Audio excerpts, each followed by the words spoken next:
You know, it's like a catapult. You know how a catapult works? You have this catapult and you have a stone. You put the stone in one part of it and you pull it back. How much do you pull it back? A little bit. That stone will actually shoot out of there very, very far. So to me, Ramadan is like a catapult. You're actually pulling back and you throw. When you throw, it helps you for the other 11 months. By the time the stone lands, you are already in another month of Ramadan. You follow what I'm saying? This is spirituality. It's one way of looking at it. There are so many other ways. So it is so vigorous. It requires energy such that you've used it so powerfully in this month that the rest of the 11 months, you are just sailing, you are flying, you are cruising. And when by the time it comes to land, you have the stone again and you pull it back and you are again moving for the other 11 months. So the discipline that is achieved through the month of Ramadan is unique and amazing. Let me mention to you one thing. There are certain things that are haram to eat. Do you agree? Like for example, you have pork, you have alcohol, you have so many other things, that which is not slaughtered correctly and whatever else. So many things are prohibited. You're not allowed. Now look, for one whole month, from dawn to dusk, we stay away from that which is halal. Water is halal. I cannot have it in Ramadan during that time, from dawn to dusk. Why? Discipline myself for the sake of Allah. Allah said, don't have it. So if I managed to stay away from that which was halal for one whole month, then surely after that I can appreciate that which is halal by eating it and stay away from haram at least. Allah gave you fasting so you can protect yourself. What does that mean? Let's try to understand what that means. Human beings, us, we have certain training. You have to go through training if you want to get good at something.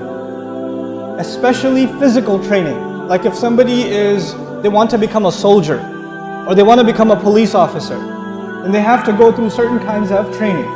And their body learns to adapt. Like at the beginning it's hard and then it gets easier and easier and easier for them, right?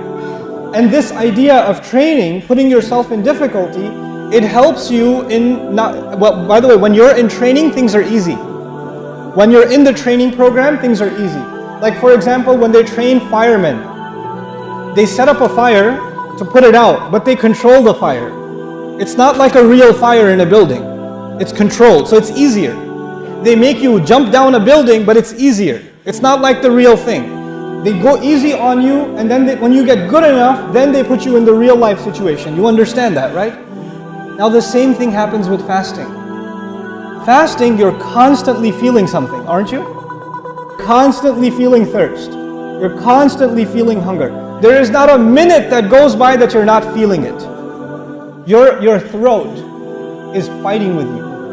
Your lungs are fighting with you. Your throat is yelling at you and saying, give me water, give me water, give me water. Whether you like it or not, there's a war going on inside you when you're fasting. There's a war, physical war going on inside you. Your throat is against you. Your stomach is against you. Your body is getting weaker and begging you, please disobey Allah, please disobey Allah. And you stay the entire day fasting, fighting your body, and you say, no, my heart is submitted to Allah, and therefore I don't care if my entire body wants something, I will not give it to it. You train your heart to control your body. That's what you do when you fast. Why is that important? Because when the fasting is over, you have to continue to train now your heart is ready to control your body. So you're not just going to eat what you want. You're not just going to go where you want. You're not just going to look at what you want. Because all of those things your body wants. But who has gotten stronger when you fast? The body got weaker, and who got stronger? The heart got stronger. And where does taqwa rest? Inna dhalika min taqwa al-qulub. The heart is the place of taqwa. When you give your body the weakness and you give your heart the strength, you train yourself to stop yourself from other things. So my dear young brother, the young guys that are here, if you're fasting, staying at home and watching movies, you're not fasting. You're not fasting. Because your heart is still giving in to the wrong temptations.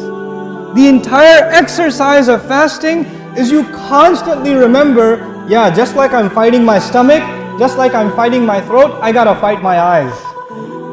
I gotta fight my mouth. I gotta fight my tongue.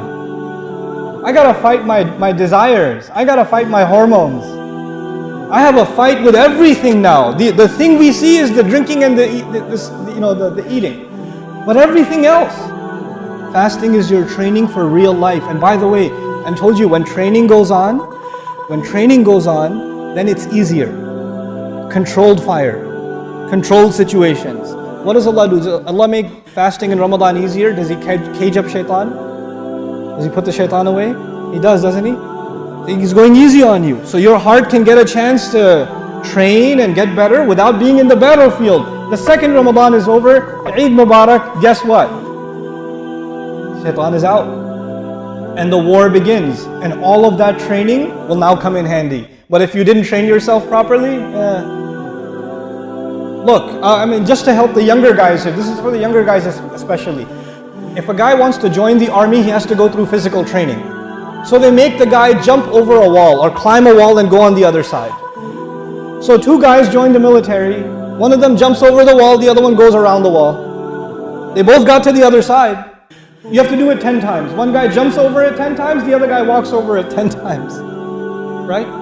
Now when they're on the battlefield and they have to go over a wall, who's going to go and who's going to fail? You understand?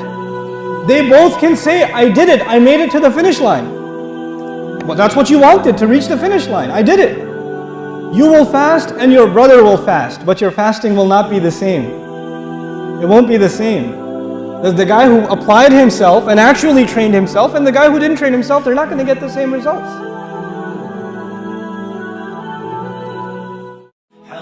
أرشدنا كتاب الله دستوري وخير الخلق أسوتنا